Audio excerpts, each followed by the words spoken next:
You're listening to Warwickshire Wildlife Trust's podcast from the Hideout Bird Hide at Brandon Marsh Nature Reserve. I'm your host, Bob Hockenhall. Globally, it has been said 1 out of 8 plant and animal species could be heading towards extinction. In an effort to understand the threats locally, Warwickshire Wildlife Trust and all the councils in the area have recently created a State of Habitats report. It's very detailed and highlights the good and the bad in the region. Well, with me now is Ian Jelley, Director of Landscape Recovery at the Wildlife Trust. So Ian, what exactly is the State of Nature report? Thanks, Bob. The reason why we commissioned this report was in response really to recognising that the UK is one of the most nature depleted countries on earth. And what we mean by that is that the way in which we've managed the land within our country has modified its natural state. So we actually rank 189th out of 218 countries globally that were assessed. So we're quite near the relegation area in kind of football terms. And that means that the UK has modified to the detriment of wildlife, the land around it for growing food, for creating transport networks, for the way in which we live and build our homes. And that has influenced the habitats that we have, the natural habitats that we have. And in simple terms, different species rely on different habitats. So you will get different birds that live in a woodland, live in a meadow. You'll have different birds that are associated with wetlands than would live in a woodland as well.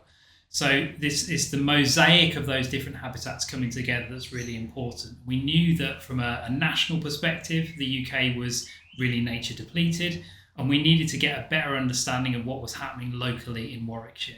So that's why a couple of years ago we started on this journey to create a State of Habitats report for Warwickshire, working with our Natural Capital Assessment Partnership team to gather the evidence needed to help us understand what was going on. So Ian, you've mentioned all these habitats, but why are they so important? Are we really missing them that much? That's a great question, Bob. So the variety is critical. The variety of habitats provides a greater variety of species. If you imagine back to the days at school when you did food chains and webs, everything is interconnected. And if you start to reduce the number and the scope and scale of habitats, you start to get reductions in the number of species, both in their population but also in the variety of those species. And that's because every species has evolved over millions of years to fit into its little unique space. So if you take a pond, for example, you've got open water in a pond, and in the open water bit, you will have the right conditions for fish to live. On the pond edges, you might have marginal vegetation, so plants growing out of the pond edges, and that's where the amphibians come to breed. You might get dragonflies landing on those marginal plants that are growing out the side of the pond. And then you might have birds like kingfishers that are flying and landing on trees on the edge of the pond, diving down and catching the fish themselves that are in the pond. Now, if that pond has then also got a reed bed next to it, another kind of wetland habitat that has things like bulrush or common reed on it, you might get the right habitat then for things like bittern or some of the warbler species of birds. So you get, again, a greater variety of species. You wouldn't get a bittern arrive at a pond if there wasn't a reed bed. And equally, you wouldn't have amphibians breeding on the edge of the pond if the pond wasn't shallow around the edge. So all of these kind of little variations in how one particular habitat exists are important. And then the greater the area of habitats that you have, the more likely you're going to have variety across them. So for every individual habitat, whether it be ancient woodland or wildflower meadow or ponds and wetlands, etc., it's really important that we maintain and increase, if we can, those habitat areas and help to create variety in them, because that benefits more species. And why do you think at this time it's particularly important to understand the state of our habitats here in Warwickshire? Well, it all started back for us back in the late 90s when we created a project called the Habitat Biodiversity Audit. And that team's focus was to go and undertake field level assessments of the habitats across the county. And we did that to build a picture, because before that we didn't really know what habitats were around locally. So through that project over the years that led on from the late 90s, we built up an understanding of what habitats were where the ancient woodlands were, where the wetlands were, where the wildflower meadow networks were. And that helped us to understand our baseline back then.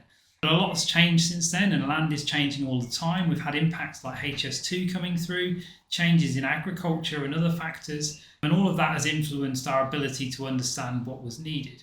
And it came to a point where we needed to refresh the baseline and do a new assessment. So not only understanding the historical data, but bringing that right back up to date.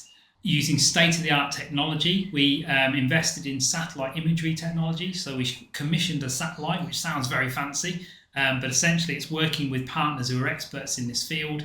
They flew a satellite over Warwickshire on a cloudless day and took high-resolution photos of the whole of the area. And what they do when they do that is to create a high-resolution Google map, essentially. So imagine Google aerial imagery photos. It's a bit like that, but with more accuracy, so you can zoom in closer. And then once you've got that aerial imagery, you can use another fancy bit of technology, AI analysis, that turns the aerial colour photo into a habitat map. And it does that by identifying the different types of colours on the aerial photograph.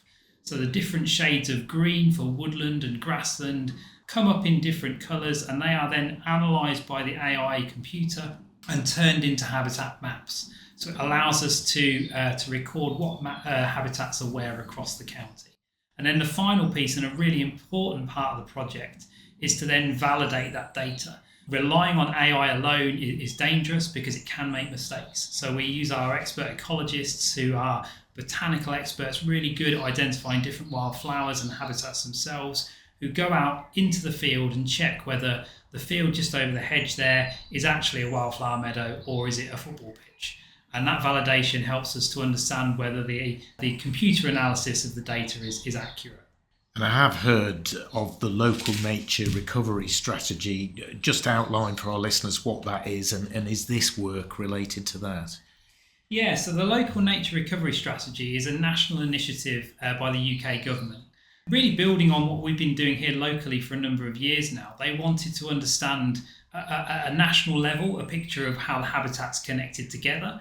So they came up with this idea of each county or local area building together a habitat map and then stitching them together to create this national nature recovery strategy, which will be led by these local initiatives. So in our patch, Warwickshire is doing its own local nature recovery strategy, and then Coventry and Solihull are part of the West Midlands Combined Authority, and they're doing a local nature recovery strategy too. Now, importantly for us, we're able to use the data that we've been working on through the Habitat Biodiversity Audit team that's now evolved into this Natural Capital Assessment Partnership, and they have provided much of the data that has gone into informing that local nature recovery strategy. So we're really confident that the maps that we produced out of that project will be based on evidence on the ground of what the real picture is. But the great thing about this is that our local information that we've sourced through the Natural Capital Assessment Partnership project and through the State of Habitats report will be the foundations that our local nature recovery strategy is established on. And I guess a lot of people will be interested to hear about some of the findings. For example, what does the report tell us about woodlands and meadows in the area?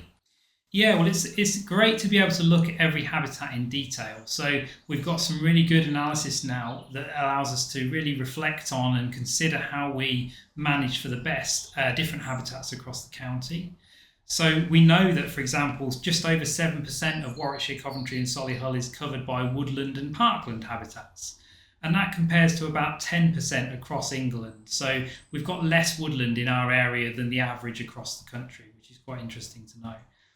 We also know that only 2% of the region is, or about 4,700 hectares, which is about the same size as the town of Warwick, is ancient woodland or parkland. So that's the really important woodland habitat. They are the woodlands that have been around the longest and have the highest range of species associated with them. So that's the really critical stuff that we need to preserve. And knowing that only 2% of the area is that is really helpful for us in terms of our decision making in the future. And then on the grassland front, we've got some really interesting stats. So there's actually more amenity grassland in terms of football pitches and parks than there is wildflower meadows, which is a bit of a shocking statistic, really, when you think about it. You know, everybody is entitled to walk their dog, or lots of people like to play sport, and we don't want to lose those areas. But the fact that we've got so few wildflower areas left shows why our pollinators have been in such decline. And then for our even rarer habitats, things like heathland, the area of heathland in our area is less than half the size of the NEC indoor arena. So it's a tiny fragment of heathland that remains in Warwickshire. But yet when you drive around, words like on Dunsmore for Stretton on Dunsmore, Wrighton on Dunsmore, they are words that associate with old heathland habitats. So heathland was a landscape habitat in the past, which has now disappeared. So we've lost a lot of the habitats that we used to have, and the ones that are remaining we need to protect. And that's a brilliant outcome from this report, is that we're now in a better place to understand what we've got and where it is. So you've got all this data, and like you say, some of it is perhaps a little bit depressing. I mean, how are you going to use it now? What we don't want to do is for that report to be left on a shelf and no one to look at it for the next few years. So it needs to be actively used. So from the Wildlife Trust perspective, having data like this helps to inform decisions about where we focus our effort. When we're talking to farmers and landowners, how do we help inspire them to take action for nature and help create habitats that complement the habitats around where they are? So in simple terms, if they farm near to an ancient woodland, could they plant more woodland in some areas on their farm to make the woodland bigger that's already there? But reports like this go beyond that because they become really useful for other partner organisations. And we want to share this data and information with other people. So we want local councils and other decision makers to be able to access this information to be able to make their own decisions. So from a local council perspective, when they're looking at their local plan and they're thinking about where they're going to build their houses and where the road infrastructure might need to go in the future, understanding where the rare habitats are and being able to make decisions that avoid the impact on those, but then also play their own part through things like biodiversity net gain in helping to create new habitats alongside existing, will ultimately help nature recover and make society better. And do you get the impression, because I know the Trust worked with councils quite a lot, I mean, are they green-minded? Do they want to help? Well, we recognise that both the national government and local governments have a lot of different priorities that they're trying to interact with all the time. And a report like this helps us to understand where those habitats are, but it doesn't do enough on its own to protect those habitats. We need the legislative frameworks, we need the laws in place in order to give clarity to housing to developers, to local councils, so they know what they can and can't do, and to help them understand the importance of some of these habitats. Something like an ancient woodland, once it's been destroyed, you can't plant trees next door and hope that they will replace it. It is an irreplaceable habitat. So this report gives us the foundation to make informed decisions, but ultimately for it to be effective, we need the legislation behind it to provide that protection for those habitats. And how important is it for the general public, for people to have access to nature, rich green spaces where they live and work?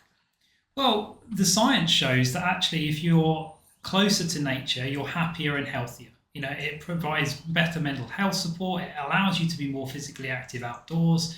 There are countless studies now that show that people recovering in hospitals recover faster if they can see green space. If you can see green space from your office window, you're more productive at work. And if people are outside and exercising and engaging with nature, they feel happier and healthier as a result.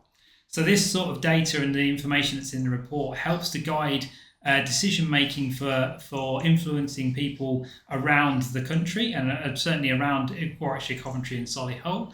And ultimately, we want people to understand what's on their doorstep. So in the future, there will be maps that people will be able to view that will help show them what's local to where they are. And then they can think about how they can play a part in contributing to this. Because at an individual level, people might think, well, I want to do something to help. What could I do? The answer to that is think about where you are in your little part of the world in relation to those other habitats. And again, if you live close to where there are ponds or a wildflower meadow, or a woodland, think about what you could do to create a habitat similar to that in your patch. Everybody can play their part, whether their patch is a small window box for some wildflowers on it, a small garden with a garden pond, or if they've got a field or a farm, they can consider woodland or hedgerows. And local people, do you find that they are pretty responsive as far as helping to restore nature? We've been delighted actually over the last few years about how many people have come forward to say they care and that they want to act, whether it be through participating in our campaigns or taking action as part of our farm advice groups, or through the Team Wilder initiatives that we have where we're working with communities at a grassroots level. People are taking action, and whilst we're facing an ecological or a nature emergency at the moment, And we're actually really optimistic about the future here at the Wildlife Trust because we can see how many people care and actually the actions that are going on everywhere at a grassroots level to try and turn things around. The State of Nature report, you mentioned various statistics of various habitats. Is there part of you, though, that is a bit depressed because a lot of it has gone?